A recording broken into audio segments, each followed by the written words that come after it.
everyone. My name is Samtar Fatma. I am here clinical dietitian. आज का हमारा topic है बैलेंस डाइट। बैलेंस डाइट हम लोग कैसे ले सकते हैं? बेसिकली आप सबको पता है या नहीं पता है, सितंबर महीने का पहले सप्ताह को हम लोग नेशनल न्यूट्रिशन वीक सेलिब्रेट करते हैं। नेशनल न्यूट्रिशन वीक में बताया जाता है कैसे हम हेल्दी डाइट अचीव कर सकते हैं, कैसे हम आइडियल बॉडी वेट अचीव कर सकते हैं। लोगों को जागरूक करते हैं इस पूरे सप्ताह में कि एक अच्छा खाना खाकर हम लोग कैसे बीमारियों से और रोग मुक्त रह सकते हैं। और आज का बेसिकली हमारा टॉपिक है बैलेंस डाइट। बैलेंस डाइट क्या होता है, कैसे हम एक अच्छी बैलेंस डाइट ले सकते हैं और कैसे हम नॉर्मल खाने से ही अपनी बैलेंस डाइट को अचीव कर सकते हैं। बेसिकली बैलेंस डाइट क्या होता है आप सबको पता है या नहीं पता है? बैलेंस डाइट क्या है? आज के टाइम पे हम लोग ले पा रहे हैं बैलेंस डाइट या नहीं ले पा रहे हैं? बताइए, आप लोग ले रहे हैं बैलेंस डाइट? एक अच्छी डाइट ले सकते हैं नहीं ले सकते हैं? आज के टाइम पे इतनी भागदौड़ भरी हमारी लाइफ हो गई है कि हम आज के टाइम पे बैलेंस डाइट नहीं ले पा रहे हैं। किसी का ब्रेकफास्ट स्किप हो जाता होगा, किसी का लंच स्किप हो रहा है, किसी का डिनर स्किप हो रहा है। बेसिकली लोग क्या करते हैं कि ब्रेकफास्ट और लंच तो स्किप हो ही रहा है, तो इसलिए हम लोग हैवी डिनर कर लेते हैं। हैवी डिनर जो करते हैं वो फिर क्या होता है, डिजीज का मेन कारण होता है कि जिससे मधुमेह हो जाएगा, डायबिटीज, मोटापा, ओबेसिटी बढ़ जाएगा। तो भारत में मेनली इंडिया में लीड आजकल कर रहा है ओबेसिटी और डायबिटीज, जिसका मेन कारण क्या है, एक खराब आहार को ग्रहण करना। अगर हम एक अच्छी बैलेंस डाइट लेते हैं तो क्या होता है, उससे बच्चों का फिजिकल और मेंटली डेवलपमेंट अच्छा होता है, अच्छा विकास होता है फिजिकली और मेंटली। जो भी ऊर्जा हमें मिलती है, एनर्जी मिल रही है, वो क्या हो रहा है, एक अच्छी बैलेंस डाइट से मिल रही है। बेसिकली बैलेंस डाइट सबसे जरूरी किसके लिए? वैसे तो हर एज ग्रुप के लिए बैलेंस डाइट बहुत इंपॉर्टेंट है, मगर प्रेगनेंसी के टाइम पर अक्सर हमारे हॉस्पिटल में देखा जाता है कि मालनरिश्ड वुमेन होती हैं और वो प्रेग्नेंट हैं, उनका हीमोग्लोबिन 7 है और बच्चे जब हीमोग्लोबिन उनका ही 7 है, जब वो कुछ नहीं खा पा रही है तो अंदर बेबी कैसे डेवलप कर पाएगा? तो इसके लिए क्या करना होगा, एक अच्छी और बैलेंस डाइट लेना होगा। तो बैलेंस डाइट प्रेगनेंसी के लिए बहुत जरूरी है, ओल्ड एज के लिए भी बहुत जरूरी है, हर एक एज ग्रुप के लिए बैलेंस डाइट बहुत जरूरी है। बैलेंस डाइट हम कैसे ले सकते हैं? अपनी डाइट में हाई प्रोटीन, हाई फाइबर को ऐड करके, fat free, sugar free diet. Fat free और शुगर फ्री कैसे रहेगी? बेबी प्रोडक्ट बंद कर देंगे, चीनी, चाय में चीनी कम कर देंगे, चीनी कम कर देंगे, या बेसिकली क्या करना है, चीनी के साथ चाय नहीं पीनी है, या आप शुगर फ्री चाय पी सकते हैं तो पीजिए, या फिर ब्लैक टी पी लीजिए। हाई प्रोटीन डाइट हम कैसे लेंगे? अगर जो वेजिटेरियन है वो पनीर का सेवन कर सकते हैं, आप डेली अपनी डाइट में कच्चा पनीर को इंक्लूड करिए। अगर जो नॉन वेजिटेरियन है वो एग खा सकते हैं, व्हाइट पोर्शन में, येलो पोर्शन नहीं, उसका योग नहीं खाना है, उसका सिर्फ व्हाइट पोर्शन खाना है। योग में भी प्रोटीन है बट एग व्हाइट ज्यादा अच्छा है। बेसिकली प्रेग्नेंट वुमेन का क्या होता है, मालनरिश्ड है, अंडरवेट है, उनमें हीमोग्लोबिन कम है, ये सब चीजें प्रेग्नेंट वुमेन में बहुत रहता है। प्रेगनेंसी के टाइम पे पर डे आपको पता है कितनी कैलोरी की रिक्वायरमेंट रहती है? किसी को पता है कि प्रेगनेंसी के टाइम पे पर डे कितनी कैलोरी की रिक्वायरमेंट रहती है? प्रेगनेंसी के 3 ट्राइमेस्टर होते हैं और हर ट्राइमेस्टर में कैलोरी की रिक्वायरमेंट चेंज होती रहती है। First trimester, second trimester, third trimester, basically 3500 per day pregnancy के टाइम पे कैलोरी की रिक्वायरमेंट रहती है, जो कि एक प्रेग्नेंट महिला नहीं ग्रहण कर पाती है। इतनी कैलोरी ले रही है कोई प्रेग्नेंट लेडी आज के टाइम पर? कोई है यहाँ पे? बहुत प्रेग्नेंट वुमेन होंगी, कोई भी ले रही है। बहुत सी प्रेग्नेंट वुमेन ऐसी होंगी अभी कि वो ब्रेकफास्ट ही करके नहीं आई होंगी, हॉस्पिटल जाना है, जल्दी में कुछ खा नहीं पा रहे हैं, सिर्फ हमने पानी पी लिया, चाय पी ली, यही करके आए हैं ना सब लोग। ज्यादातर प्रेग्नेंट लेडीज, ज्यादातर का यही होगा कि हॉस्पिटल जा रहे हैं, भाई जल्दी हमने पानी पिया है, जूस पी लिया है, हमने अच्छा ब्रेकफास्ट लिया ही नहीं है। अगर अच्छा ब्रेकफास्ट लेते हैं तो क्या रहता है, उससे अच्छा ब्रेकफास्ट अगर ले रहे हैं तो वो एक कंप्लीट न्यूट्रिशन का काम करता है, कंप्लीट और हेल्दी मील का काम करता है अच्छा ब्रेकफास्ट। अगर अच्छा ब्रेकफास्ट लेके रखते हैं हम लोग सुबह के टाइम पर, तो हमें लंच की अच्छी जरूरत नहीं होती है कि अगर लंच हमारा स्किप हो जा रहा है तो कोई जरूरत नहीं है, तो हम कोई लाइट मील ले सकते हैं। मगर बेसिकली आपको ब्रेकफास्ट बहुत जरूरी है। ब्रेकफास्ट बहुत से लोग होते हैं नहीं कर पाते हैं। अब जो मालनरिश्ड बच्चे आते हैं, मालनरिश्ड बच्चे हैं जिनका 30 वेट है, 38 है, 48 है, वो क्या है, वो मालनरिश्ड है, दूध नहीं पीना चाहते हैं। पर डे उनको 500 ml दूध की रिक्वायरमेंट होती है, जिससे कैल्शियम से क्या होता है कैल्शियम से? हड्डियां मजबूत होती है ना, कैल्शियम से हड्डियां मजबूत होंगी। पनीर लेना चाहिए उनको, पनीर से कैल्शियम मिलता है। दूध और दूध से बने प्रोडक्ट लेना चाहिए जिससे कैल्शियम की रिक्वायरमेंट पूरी होती है। अंडरवेट मालनरिश बच्चों के लिए जो 38 केजी के हैं, 48 केजी के हैं, आज के टाइम पे बहुत हो गया कि डाइटिंग करनी है, हमें डाइटिंग करनी है, पतला होना है तो क्या करना है? खाना नहीं खाना है, मील स्किप कर देंगे क्योंकि हमें तो पतला होना है भाई, डाइटिंग करनी है। डाइटिंग करने के लिए हमने तो खाना स्किप कर दिया, लंच स्किप कर दिया, ब्रेकफास्ट कर दिया, फिर भी पतले नहीं हो पा रहे हैं, वेट बढ़ता जा रहा है। मेरे पास बहुत से ऐसे पेशेंट आते हैं कि हमने मील स्किप कर दिया है मगर फिर भी पतले नहीं हो पा रहे, पता नहीं क्यों वेट बढ़ता जा रहा है। ये होता है ना, ब्रेकफास्ट कर ही नहीं रहे हैं। ये आपका बहुत बड़ा मिथ है कि आप अगर ब्रेकफास्ट नहीं करते हैं, एक भी टाइम का मील नहीं लेते हैं तो इससे वेट गेन नहीं होगा। वेट गेन होता है, ये फैक्ट है कि अगर आप खाना नहीं खाएंगे, एक भी टाइम का मील नहीं लेंगे और डेली का आपका यही रूटीन है तो आपका वेट गेन होगा और 100% होगा। अगर आप हेल्दी मील लेते हैं, एक बैलेंस डाइट लेते हैं तो आपका वेट गेन नहीं होगा, आप आइडियल बॉडी वेट अचीव कर पाएंगे, हेल्दी रह पाएंगे, डायबिटीज ओबेसिटी जैसी चीजों से बच पाएंगे। भारत में आजकल क्या है, एक लीड भारत हमारे इस समय पे क्या हो रहा है, भारत में मेन कारण हो गया है डायबिटीज और ओबेसिटी का। हर थर्ड पर्सन को डायबिटीज है, हर थर्ड पर्सन ओबेसिटी से ग्रस्त है। अगर उसको ओबेसिटी नहीं है तो क्या होगा कि उसको ओवरवेट है, ओवरवेट से ओबेसिटी हो जाती है, ओबेसिटी है तो क्या है, डायबिटीज है, और डायबिटीज कितनी बीमारियों को जन्म देता है। डायबिटीज से आपको किडनी हो जाएगा, हाइपरटेंशन हो जाएगा। तो हम आधी से ज्यादा अपनी बीमारियों को डाइट के थ्रू कंट्रोल कर सकते हैं। एक अच्छी डाइट लेकर, एक हेल्दी मील लेकर, अगर हम बाहर भी जाते हैं ना, ये होता है कि संडे को बाहर जाना है, बाहर भी जा रहे हैं तब भी हमें ये ऑप्शंस देखना चाहिए कि हमें हेल्दी मील का ऑप्शन रखना चाहिए बाहर जाकर भी। पिज्जा बर्गर मोमोज पे नहीं रखना चाहिए कि डोमिनोज में नहीं जाना है हमें बाहर जाकर। बाहर आजकल सबवे है, सबवे ने क्या कर रखा है, हेल्दी मील का ऑप्शन रखा है। सबवे आपको अगर कोई रैप भी देता है रोल करके तो वो हेल्दी है आपके लिए। KFC हेल्दी है? नहीं है। पिज्जा नहीं हेल्दी है। तो ज्यादातर बच्चों का फोकस क्या रहता है, उनको लेना है पिज्जा खाना है, उनको मोमोज खाना है, सब बंद कर दो एकदम। स्पेशली प्रेगनेंसी के टाइम पे बहुत क्रेविंग रहती है। प्रेग्नेंट वुमेन का, मेरे पास जितने पेशेंट आते हैं प्रेगनेंसी के, तो उनका क्या रहता है, उनको क्रेविंग है पिज्जा की, मोमोज की, मैदा से बनी चीजों की।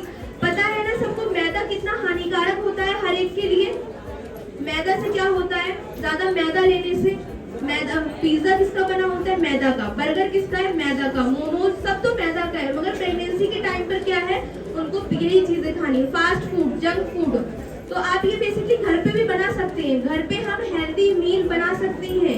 होममेड फूड आपको ज्यादा प्रेफर करना चाहिए कि हम लोग होममेड फूड रखें अपनी डाइट में। आप कार्ब्स कम कर दीजिए, फैट कम कर दीजिए, शुगर कम कर दीजिए। प्रोटीन आप कैसे ले सकती हैं, पनीर से बेसिकली।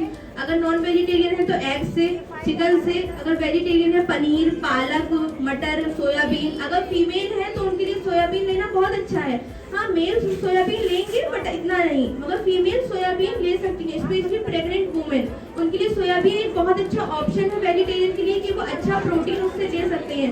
सोयाबीन में आजकल बहुत कुछ है कि सोयाबीन चाट बना के खा सकते हैं, कॉर्न डाल के, बॉइल्ड कॉर्न के साथ आप सोयाबीन चाट बना के खाइए बेसिकली। कोकोनट वाटर लीजिए सोडियम पोटेशियम के लिए। वीक में एक दिन एटलीस्ट कोकोनट वाटर तो हर किसी को लेना चाहिए। मालनरिश्ड है, अंडर वेट है, ओवरवेट है, ओबेसिटी है, किसी भी है तो उसको कोकोनट वाटर लेना चाहिए, क्योंकि उससे क्या रहता है, सोडियम पोटेशियम का लेवल हमारी बॉडी में मेंटेन रहता है। लोगों का मिथ होता है कि हम कोकोनट वाटर नहीं लेंगे, टेस्ट में अच्छा नहीं है। टेस्ट में नहीं जाना है, दवा टेस्ट में लाई जाती है। आप दवा खा रहे हैं, उसको टेस्ट देखते हैं नहीं, तो आपको क्या करना है, सोडियम पोटेशियम के लिए कोकोनट वाटर लेना है, पनीर खाना है अपने प्रोटीन को, और अंकुरित मूंग चना। अंकुरित मूंग चना अपनी डाइट में जरूर रखिए। अंकुरित मूंग चना कैसे रखेंगे आप, कि उसको आपने उस मील को आपने वीक में 2 दिन लेना है। ब्रेकफास्ट में लीजिए, इवनिंग स्नैक्स में लीजिए, मगर लंच प्रॉपर करिए। दाल, रोटी, सब्जी, सलाद, दही, प्रॉपर लंच होना चाहिए एकदम। अपना डिनर आप हैवी ना करके डिनर थोड़ा लाइट करिए, मगर लंच प्रॉपर होना चाहिए। अक्सर लोगों का ये होता है कि वो लंच स्किप कर रहे हैं, डिनर हैवी कर लेते हैं। सबसे ज्यादा ओवरवेट का कारण यही है कि डिनर हैवी करना, लंच स्किप कर देना और ब्रेकफास्ट स्किप करना। अब इससे क्या होगा, ओवरवेट हो जाएंगे। बैलेंस डाइट तो कहीं से कोई नहीं ले पा रहा है। कोई भी आज के टाइम पे 1% मुझे यहाँ पेशेंट है वो बोलते हैं कि मैं बैलेंस डाइट ले रहा हूँ। कोई ले रहा है बैलेंस डाइट? कोई नहीं ले रहा है बैलेंस डाइट। कितने लोग ब्रेकफास्ट स्किप करके आए आज? कितने लोग ब्रेकफास्ट स्किप करके आए हैं? पेशेंट ही नहीं, हमारा स्टाफ भी ब्रेकफास्ट स्किप करके आता है। ऐसा नहीं, हमारे स्टाफ भी आते हैं, सुबह सुबह आ रहे हैं तो ब्रेकफास्ट स्किप कर दिया स्टाफ ने हमारे, है ना। तो बैलेंस डाइट से लेके आप लोग किसी को कोई क्वेश्चन किसी को बैलेंस डाइट को लेकर कि बैलेंस डाइट पर डे हमें कितने कैलोरी इंटेक करना चाहिए? अगर जो 8 साल तक के बच्चे हैं उनको 1000 से लेकर 1400 कैलोरी की रिक्वायरमेंट रहती है, मगर बेसिकली बच्चों को इतनी कैलोरी नहीं। सबसे मेन क्वेश्चन ये आता है कि बच्चे लंच को लेकर जाते हैं मगर वो लंच फिनिश नहीं हो पाता है, स्कूल में वापस आ जाता है लंच बॉक्स ऐसे ही। मेरा बच्चा थोड़ा सा खाता है, आधा खाता है और आधा वापस आ जा रहा है। ऐसा क्यों हो रहा है? आप कोशिश करिए कि बच्चों को कलरफुल फूड दें। जैसे आपने आज दे दिया चुकंदर का पराठा, बीट रूट पराठा दीजिए चुकंदर का, कल आप दे देंगे पालक का पराठा, जिससे वो कलरफुल रहेगा ना, बच्चों के लिए अट्रैक्टिव होता है कि कलरफुल है, अट्रैक्टिव है, प्रोटीन रिच है, फाइबर रिच है और आयरन रिच है। तो इससे बच्चे भी खाने की कोशिश करते हैं और जितना भी आप दे रहे हैं उसका हाफ पोर्शन कर दीजिए। हाफ पोर्शन, एक पराठे का हाफ पोर्शन लीजिए। अगर एक फ्रूट देते हैं तो उसका हाफ कर दीजिए, कुछ जेम्स दे रहे हैं तो उसका हाफ कर दीजिए। हाफ पोर्शन देंगे तभी बच्चा खा पाएगा। ज्यादा देख के बच्चे को भी हो जाता है कि अब तो मुझे फिनिश करना है, टीचर की भी डांट सुनूंगा, मम्मी की भी सुनूंगा, घर जाके फिनिश तो हो नहीं पा रहा है। तो इसलिए आपको कोशिश करिए कि बच्चे को आप कलरफुल फूड दें। कि आपने आज पालक का पराठा दिया है, कल पनीर का दे दीजिए, नेक्स्ट डे आप दे दीजिए चुकंदर का पराठा, जिससे वो कलरफुल रहता है तो बच्चे के लिए अट्रैक्टिव होता है। तो 1000 से लेके 1800 कैलोरी की रिक्वायरमेंट रहती है एक बच्चे को, 8 साल के बच्चे को। जो फिजिकल एक्टिव मेल फीमेल है उनके लिए 3000 तक की कैलोरी की रिक्वायरमेंट है, physical active male female person की। जैसे हम लोग हैं फिजिकल एक्टिव है, बहुत दौड़ भाग करें, ऑफिस वर्क है, ऊपर नीचे करना है हम लोगों को। पर डे आप लोगों के कोई किसी ने स्टेप काउंट से लगाया है कि कितने स्टेप्स हो जाता है पर डे? किसी का कोई स्टेप काउंट है? किसी का नहीं होगा। पर डे किसी के 7000 से लेकर 10000 स्टेप्स होते हैं, किसी के नहीं हो पाते हैं। 7000 से लेकर 10000 स्टेप्स किसी के हो रहे हैं पर डे? हो रहे हैं यहाँ पर? किसी के नहीं हो रहे। आज से आप लोग क्या करेंगे, स्टेप लगाइए। हर कोई स्मार्ट वॉच पहन रहा है आजकल, स्मार्ट वॉच पर नहीं देखते हैं कितने स्टेप्स हो रहे हैं मेरे पर डे। आफ्टर डिनर कोई वॉक करने जाता है? कोई भी नहीं जाता। सब लोग सोचते हैं तो डिनर कर लिया, इतना हैवी हो गया, अब मैं जाके सोना है अब मुझे। आफ्टर डिनर बहुत कोशिश करिए, अगर वेट आपको गेन नहीं करना है, नॉर्मल वेट पे रहना है, तो आफ्टर डिनर वॉक बहुत जरूरी है। 30 मिनट 40 मिनट अपना दीजिए आप आफ्टर डिनर के लिए, वॉक करिए। आफ्टर डिनर वॉक बहुत जरूरी हर पर्सन की, प्रेग्नेंट वुमेन हो, बच्चे हो, बड़े हो, अडल्ट वाले हो, ओल्ड एज वाले हो, सबको आफ्टर डिनर वॉक बहुत जरूरी। सबको सोना रहता है आफ्टर डिनर, नहीं डिनर कर लिया अब तो हमें सोना है।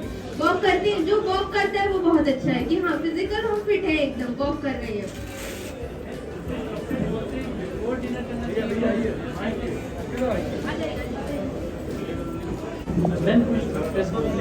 बिफोर डिनर वॉक करना चाहिए, after dinner is not preferable. कुछ लोग बोलते हैं आफ्टर डिनर करना चाहिए, बट इज एक्चुअली एडवाइजेबल नहीं, बेसिकली आफ्टर डिनर ही वॉक करना चाहिए, क्योंकि आजकल हमारे जो रूटीन हो गया है, सबका रूटीन इतना खराब है कि लंच नहीं करना है, ब्रेकफास्ट नहीं करना है, डायरेक्टली डिनर करना है। अब डिनर इतना हम हैवी करते हैं कि उसमें हम सोने की कोशिश करते हैं कि अब इतना हैवी डिनर हो गया, थक गए अब तो सो जाएंगे। अगर किसी ने डिनर लाइट कर रखा है तो बिफोर डिनर वॉक करेगा। अगर किसी का डिनर बहुत हैवी है, लंच स्किप हो गया, ब्रेकफास्ट स्किप हो गया, तो उनको आफ्टर डिनर ही वॉक करना चाहिए। कोई अपना डिनर लाइट कर रहा है तो बिफोर डिनर वॉक कर सकता है, क्योंकि मेरा जो डिनर एकदम लाइट है, एकदम बैलेंस डाइट मैं तो ले रहा हूँ, तो मैं बिफोर डिनर वॉक कर सकता हूँ। अगर मैं बैलेंस डाइट नहीं ले रहा हूँ कोई भी, तो वो आफ्टर डिनर वॉक कर सकते हैं। आफ्टर डिनर ही वॉक करना चाहिए। बेसिकली हमें वेट नहीं गेन करना है। जिनको वेट गेन की प्रॉब्लम है, जिनको अपने बोन्स की प्रॉब्लम है, बोन्स रिलेटेड, तो उनको आफ्टर डिनर वॉक भी 20 to 30 मिनट पर डे देना चाहिए। कोई और क्वेश्चन किसी को बैलेंस डाइट से लेकर, डाइट के थ्रू कोई क्वेश्चन किसी को? कोई क्वेश्चन किसी को साइड में डाइट को लेकर? कि कैसी डाइट होना चाहिए, क्या लेना चाहिए। अच्छी बैलेंस डाइट लेने के लिए हमें ये नहीं है कि हम बहुत ही कॉस्टली फूड को परचेज करें। तो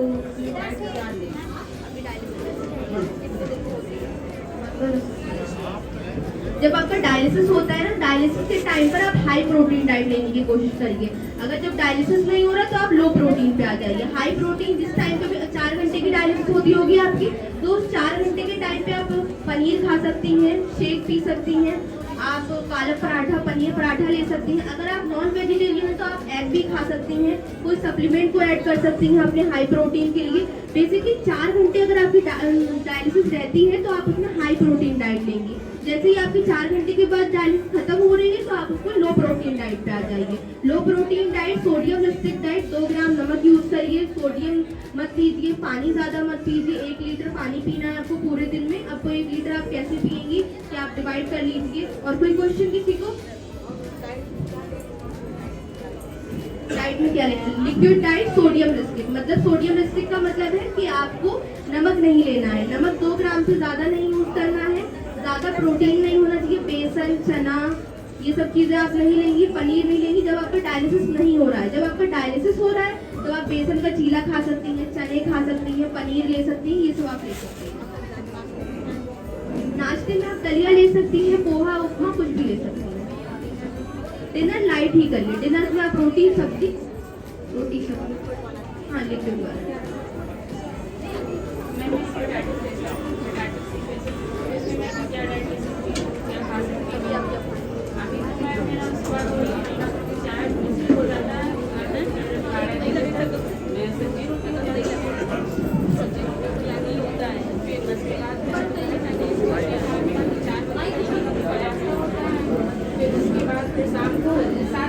मैं कुछ नहीं खाती हूँ।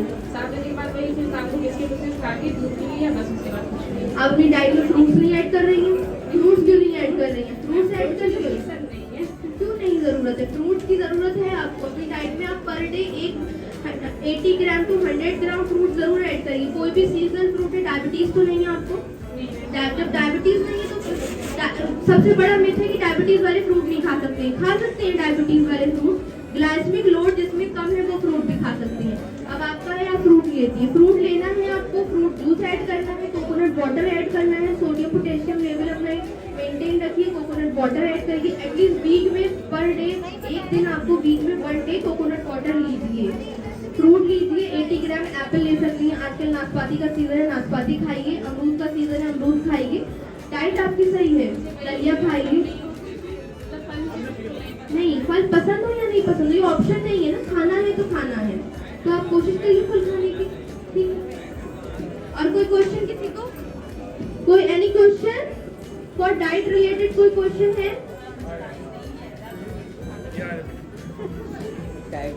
कौन सा फूड ले सकते हैं और कितना? डायबिटीज वाले कौन सा फ्रूट ले सकते हैं और कितना? बिल्कुल, ये क्वेश्चन बहुत अच्छा आया है। बहुत बड़ा मिथ है कि डायबिटीज वाले फ्रूट नहीं ले सकते हैं। डायबिटीज वाले ग्लाइसेमिक जिसमें लोड कम है, ग्लाइसेमिक लोड बेसिकली आपके सेब में नहीं है, तो सेब आप ले सकते हैं। पर डे 50 ग्राम फ्रूट आप ले सकते हैं। सेब लीजिए, पपीता लीजिए, नाशपाती खाइए, अमरूद आप खा सकते हैं, संतरा खा सकते हैं, अनार खा सकते हैं। कोई भी फ्रूट ले रहे हैं 50 ग्राम, 50 ग्राम से ज़्यादा फ्रूट नहीं खाएंगे। पर डे खाइए, 50 ग्राम खाइए। लोग कहते हैं कि आईसाइट के लिए ड्राई फ्रूट बादाम ज़्यादा इफेक्टिव है, तो बादाम दिया जा सकता है और कितना? बिल्कुल, बादाम आप ले सकते हैं, मगर सोक्ड आलमंड लेंगे। कोई भी ड्राई फ्रूट ले रहे हैं सोक्ड करके, रात भर ओवरनाइट उसको पानी में भिगो दीजिए, देन उसको अर्ली मॉर्निंग लीजिए तो ज़्यादा इफेक्टिव है। अर्ली मॉर्निंग सोक्ड आलमंड आप लेंगे 2 से 4 से ज़्यादा नहीं लेना चाहिए। सोक्ड वो भी भिगो के खाइए। Thank you so much everyone.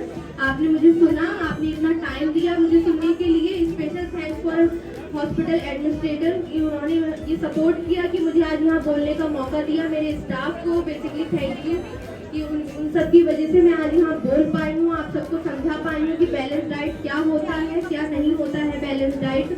Special thanks for Zymish pharma जो आज हमारे साथ हैं।